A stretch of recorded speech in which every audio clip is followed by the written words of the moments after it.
Hello, my name is Megan Mary, and I am the best-selling metaphysical author of the Witches of Maple Hollow Trilogy.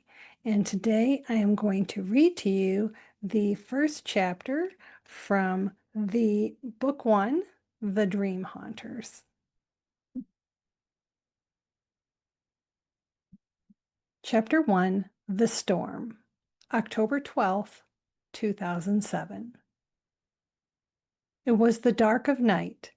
Julia sat facing a round altar in the library of the Grand Sky Manor. Raindrops slowly chased each other down the window panes. Her hair was long, dark, and shiny, like the reflection of the moon. Her eyes were deep green, reflecting the glow of candlelight that surrounded her. A gentle plume of smoke steadily rose from a black incense stick. It was gathered with half a dozen others inside a small vase. Next to it lay a deck of cards, illustrated with a pentacle surrounded by knotwork. The altar was covered with crystals, stones, books, and candles of all different shapes and sizes. Fat black candles squatted near tall red ones. Tiny bottles with ornate lids stood next to large obelisk-shaped crystals. Silver runes, small glass balls, and random strings of beads intermingled with the candles and crystals. A sage stick and an ornate oil lamp fought for room in the cluttered space. Behind her loomed the tall shadow of a floor-to-ceiling bookshelf filled with thousands of books. A wooden rolling ladder leaned against the shelves. The sound of rain filled the room, gently tapping on the four-pane window.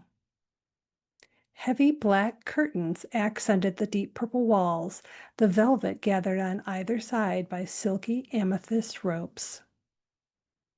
Julia was concentrating, deeply focused on something, but she seemed tired and worn. Curled up on her lap was a small black cat. His fur was dark as a galaxy, and his eyes as bright as stars. She chanted and repeated words that were barely audible. In one hand, she held a scrying pendulum that hung from a long black chain, and in the other she grasped a smooth hematite stone, candlelight reflecting in its shiny surface. The purple crystal pendulum slowly spun widdershins, heeding her whispered words. She sat silently, her eyes closed. Time passed slowly as she breathed in and out, in rhythm with the breath of the cat. They were one breath, passing through time. A sudden clap of thunder broke the silence. Julia's eyes snapped open. Jarred out of her placid place of meditation, she reached for a pad of paper. She wrote and then stopped, holding her pen just away from the paper, as if in a channeled trance, then continued on, only to stop again a few words later.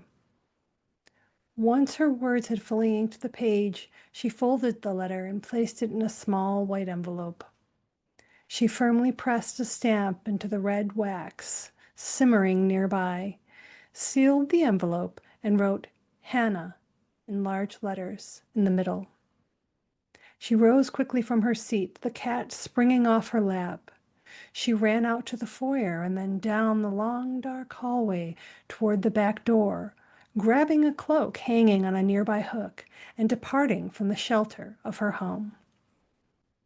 Sky Manor sat in the middle of an enormous circular pumpkin patch. There was one straight path that led from the manor through the center of the patch, ending at the sea.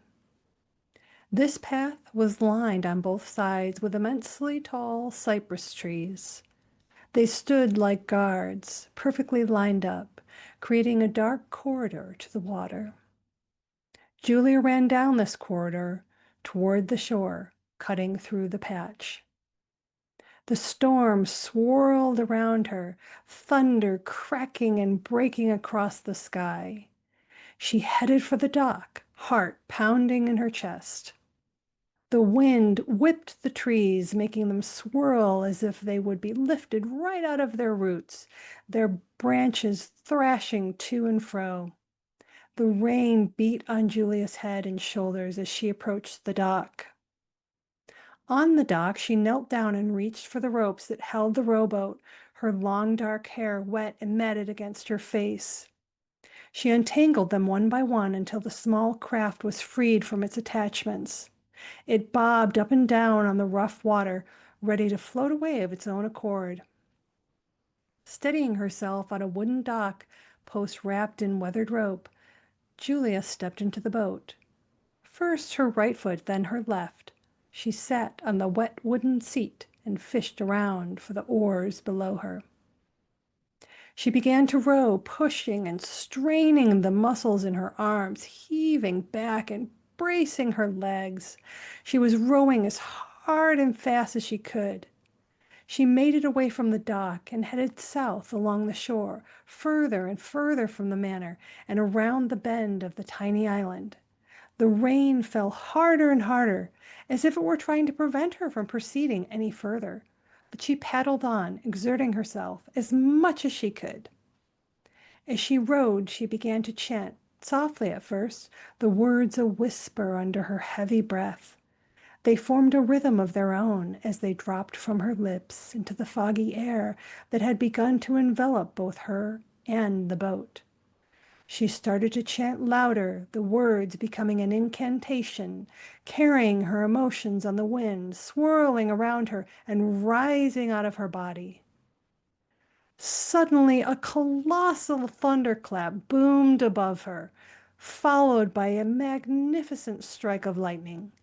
White light as bright as if she stood next to the moon itself surrounded her. And then there was total, silent darkness. Julia had vanished. If you'd like to read more of this book, please check out my website at meganmary.com.